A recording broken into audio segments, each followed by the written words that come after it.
When life gets unpredictable, preparation matters. In medicine, it's all about staying alert, ready for whatever comes through the door. On the road, it's no different. That's why Volvo designs vehicles to help anticipate risk, reduce harm, and protect lives. The Volvo XC90's advanced safety systems inspire confident decisions wherever the road takes you. The Volvo XC90, for life. Proud sponsor of the Pit Podcast. Learn more at volvocars.ca/safety. Legal confusion has meant that karate competitions in Quebec have been canceled. The Quebec Cup was postponed last Thursday due to the confusion that states that competitions are illegal without a provincial decree, further complicating things. Karate was not named an Olympic program for the 2024 Paris Games, making it no longer exempt from certain rules and making many competitors in Quebec sad and frustrated at the prospect of no longer competing in the sport they've trained in. With more on this, we go to Stephane Rivest, president of the board for Karaté Quebec. Stephane, welcome to the show. Great. Thank you for having me. Okay. So first things first, let's talk about what makes karate competitions in Quebec unable to be held right now, and how is that different, let's say, from the rest of Canada? So a couple of things on that front. First of all, the issue lies within the fact that the government of Canada, government of Quebec, interpreted the federal criminal code in light of us being removed from the 2024 Olympic Games as not being eligible now for the exemption under Section 83(2)A of the Act, which states that Olympic sports, sports that are recognized by the CIO, the International Olympic Committee, would be exempt because we're no longer in the sports. Government lawyers did say that we're not eligible for that exemption anymore, although we are at the Junior Games, we are at the World Combat Games, we are at the Pan Am Games, and so on and so forth. So really there's a significant disagreement on that front. And that caused us to no longer be covered by our insurance in regards to karate competitions in kumite, in combat. Okay, so you brought up the criminal code here, right? So now I've got some more questions here. So without this exemption that's granted if you were part of, let's say, the Olympic program, is the worry here that during a karate competition, something could happen during a match that would fall under the criminal code? Is that the worry? Well, the worry is always there when we have competitions, right? And same thing in hockey, same thing in boxing and whatever. Injuries do happen and so on and so forth.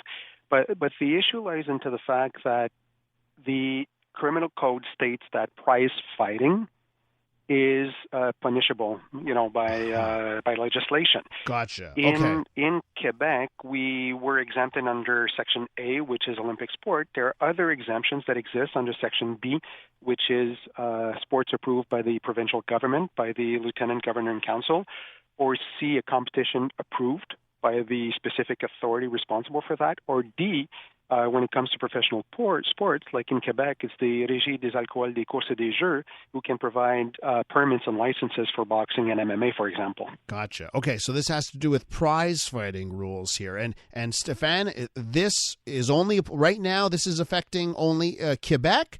Like, what are people doing in Ontario? Do they have the same issues? So as far as I know, it only affects Quebec. I mean, Gotcha. I did not have the chance to look at all the other provinces, but I do know for a fact that, for example, Ontario, they did pass a decree a couple of years ago. BC has done the same thing. PEI has passed legislation. So there's different components, different provinces who have addressed the issue with different mechanism. In Quebec, it was just, late in being done because this legislation came in effect, or this modification to the legislation came in effect in 2013. And we've been operating under those rules since then without any issues. So I would imagine this is devastating right now for people that have been training, who just, that they want to compete, and now they can't right now, and you've postponed the Quebec Cup. So, how is everyone taking this, that they can't compete in the way that they want to? Oh, they were just devastated for sure. I mean, this Quebec Cup, there were two components to the competition we had to cancel last week. One was the Quebec Cup, which includes both a preparation bout, so competition for the athletes to get ready for the upcoming competitive season.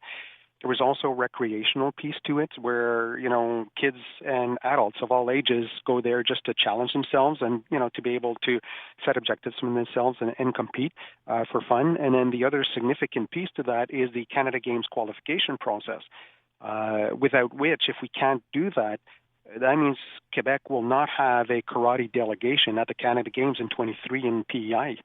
So this seems crazy to me, Stephane. It seems like common sense needs to prevail here, right? So is there any indication that common sense will prevail? You'll get that provincial decree sooner than later?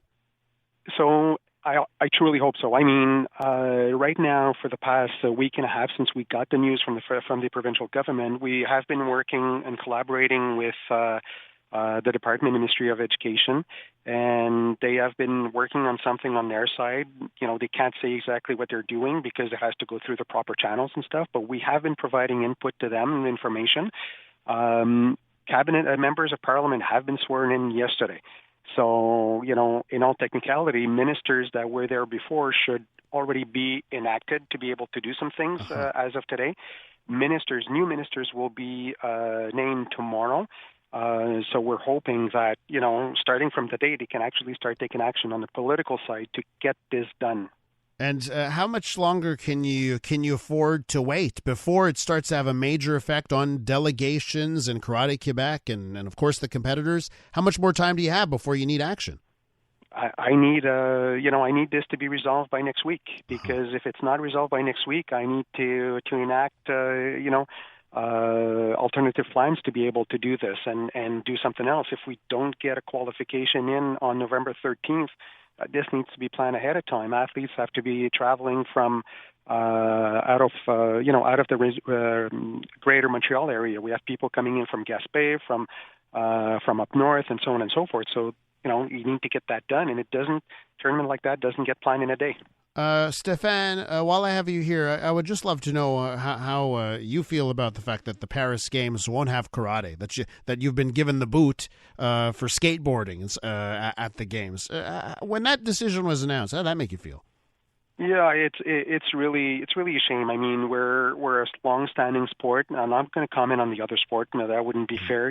Just for us to be excluded, it's always bad news. It's difficult for the athletes to take that in. We were quite disappointed, but on the bright side, we're still hoping for 28 in Los Angeles. We are in the shortlist right now, being evaluated from that basis. We are making representations to be brought back in the Games. Unfortunately, because of the postponement of 2020 to 21 for Tokyo, we were actually out of the Games before being in the Games. Wow. So, because we were taken out in 2020 when the local committee decided, and because that, karate was part of a local committee selection sport, there's always room for 4 or 5 sports that are taken in, and we're not in 24, so unfortunately. Stephane, I hope the common sense prevails and you get the answers you need sooner than later. Thanks for coming on the show. Thank you so much for having us. Stephane Rivest, president of the board at Karaté Quebec.